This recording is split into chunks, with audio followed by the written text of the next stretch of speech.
नमस्कार दोस्तों, मैं समीर मिश्रा वैचारिकी फाउंडेशन के जिम्मेदार कौन प्लेटफॉर्म पर एक बार फिर से आपका स्वागत करता हूं। और आज हम बात करेंगे अफ़गानिस्तान शांति वार्ता के बारे में। यह वार्ता अफ़गानिस्तान सरकार एवं तालिबान के बीच होती है, जिससे अफ़गानिस्तान में शांति व्यवस्था कायम की जा सके। पिछले साल सितंबर में दोहा में शांति वार्ता आयोजित की गई, जिसके नतीजे उत्साहजनक नज़र नहीं आए और दोनों पक्षों में विश्वास की कमी भी नजर आई। पिछले कुछ दिनों में दोबारा शांति वार्ता दोहा में आयोजित की गई है और ऐसा लग रहा है इसके भी नतीजे पिछली बार की तरह उत्साहजनक नहीं आएंगे। आइए हम बात करते हैं अफ़गानिस्तान एवं तालिबान के बीच सबसे बड़ा मतभेद क्या है। अफ़गानिस्तान सरकार एवं तालिबान के बीच सबसे बड़ा विवाद सत्ता को लेकर है। अफ़गानिस्तान की मौजूदा सरकार और उनके समर्थक तालिबान के नेतृत्व वाली सरकार को स्वीकार नहीं करना चाहते हैं। यही हाल तालिबान का भी है कि वह मौजूदा राष्ट्रपति और उनके समर्थकों की बनी हुई सरकार को नहीं मानना चाहते हैं। ऐसे में सोचने वाली बात यह है कि वहाँ का राजनीतिक एवं प्रशासनिक ढांचा कैसा होगा, अगली आने वाली सरकार कैसी होगी, इस पर सहमत बनने के कोई आसार नहीं दिख रहे हैं। हालांकि दोनों दलों के बीच कई वार्ताओं के दौरान कई प्रस्ताव सामने आए। जैसे कि एक प्रस्ताव यह आया कि मौजूदा सरकार के नेतृत्व में तालिबान लोग सत्ता में शामिल हो जाएं। दूसरा प्रस्ताव यह आया कि तालिबान के नेतृत्व में सरकार बने और वर्तमान सरकार के लोग उसमें शामिल हो जाएं। तीसरा प्रस्ताव यह है कि एक अंतरिम सरकार बनाई जाए, लेकिन राष्ट्रपति अशरफ गनी चुनाव के लिए राजी हैं, जिसमें जनता वोट देकर सरकार चुने।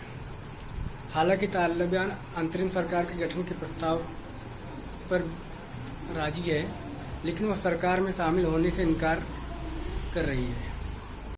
तालिबान अफ़गानिस्तान में इस्लामिक व्यवस्था वाला शासन चाहता है। इसी का अफ़गानिस्तान के लोगों के द्वारा ज़बरदस्त विरोध किया जा रहा है। तालिबान के राज में अफ़गान महिलाओं पर जिस तरीके के जुर्म ढाए गए और पाबंदियां लगाई गई और वह देश को एक तरीके से पिछले ज़माने में ले जाने वाला कार्य हुआ। इसी महीने काबुल में एक स्कूल पर आत्मघाती हमला किया गया, जहां पर करीब 60 से ज़्यादा लोग मारे गए। और इस हमले को करने के पीछे तालिबान का यह संदेश था कि लोग अपनी बच्चियों को स्कूल भेजना बंद करें।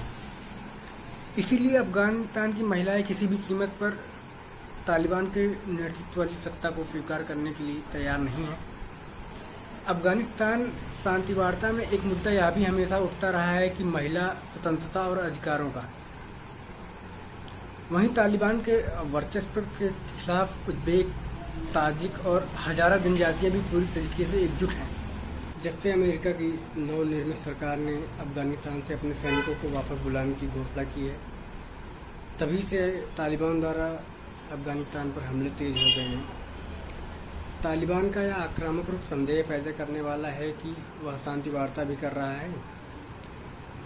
एक तरफ तालिबान पाकिस्तान से भी सलाह मशविरा ले रहा है, तो दूसरी ओर वह ईरान व रूस के भी संपर्क में है। फिलहाल ना तो अब तालिबान का भरोसा अमेरिका के ऊपर रहा है और ना ही अमेरिका तालिबान पे भरोसा करता है। अमेरिकी प्रशासन तालिबान को अब शक की निगाह से देखता है, क्योंकि अफ़गानिस्तान में तालिबान द्वारा अल-कायदा के लोगों को शरण दिया जा रहा है और उसके बड़े बड़े आतंकवादियों को वह शरण दे रहा है। जबकि तालिबान और अमेरिका के बीच समझौते में यह तय हुआ था कि तालिबान अल-कायदा को कोई मदद नहीं देगा। इसके बावजूद ओसामा बिन लादेन के रिश्तेदार और कुछ खतरनाक अल-कायदा आतंकवादियों को तालिबान शरण दे रहा है। हालांकि तालिबान ने अपने वरिष्ठ अधिकारियों एवं कमांडरों को यह आदेश दे रखा है कि वह विदेशी आतंकवादियों को शरण न दे, लेकिन ज़मीन पर हकीकत कुछ और है और तालिबान भीतर ही भीतर कोई नई रणनीति तैयार करने में लगा हुआ है। दोहा में चल रही शांति वार्ता को लेकर पाकिस्तान की भूमिका को नज़रअंदाज नहीं किया जा सकता है। अफगानिस्तान को लेकर पाकिस्तान की रणनीति एकदम साफ और स्पष्ट है। पाकिस्तानी सेना और आईएसआई का तर्क है कि अफगानिस्तान उसका सबसे करीबी पड़ोसी है, इसलिए वह राजनीतिक व आर्थिक रूप से पाकिस्तान के लिए बहुत महत्वपूर्ण है। क्योंकि अफगानिस्तान में रहने वाली पख्तूनवा जनजाति पाकिस्तान में रहने वाले पख्तून जनजाति के साथ रोटी बेटी का रिश्ता है, इसीलिए पाकिस्तान किसी भी कीमत पर अपने हितों की कुर्बानी नहीं देना चाहता है। पख्तूनों की बड़ी आबादी पाकिस्तान के खैबर पख्तूनवा प्रांत में है। ऐसे में काबुल में अपने समर्थक की सरकार होना पाकिस्तान के हित में होगा। अफगानिस्तान में पाकिस्तान के अपने स्वतंत्र हित हैं। यही कारण है कि अफगानिस्तान में वह अपना खेल अमेरिकी प्रभाव से बाहर निकल कर रहा है। पाकिस्तान वैसे तो दावा करता है कि वह अफगानिस्तान शांति वार्ता में अमेरिका की मदद कर रहा है, लेकिन वह पूरी तरीके से अमेरिका के इशारों पर चल रहा है, यह कहना भी गलत होगा।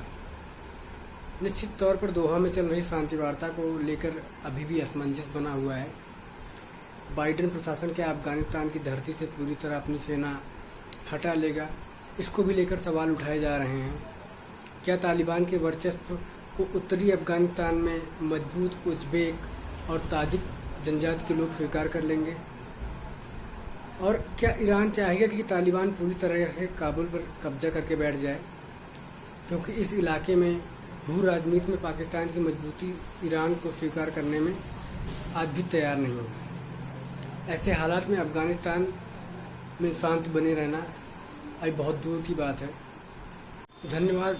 अफगानिस्तान शांति वार्ता को लेकर यदि आपके मन में कोई प्रश्न उठ रहे हो तो हमारे कमेंट बॉक्स में ज़रूर डालिएगा, हम उसका उत्तर देने का प्रयत्न करेंगे। और यदि आपके कोई विचार हो तो उसको भी हमसे साझा करने का प्रयास करें। और यदि आपको हमारे द्वारा किए जा रहा कार्य अच्छा लग रहा है तो प्लीज़ हमारे वीडियो को शेयर, सब्सक्राइब और लाइक करें। और नीचे जो वो सब्सक्राइब का बटन है ना, उसको हिट करो, जल्दी से करो सब्सक्राइब।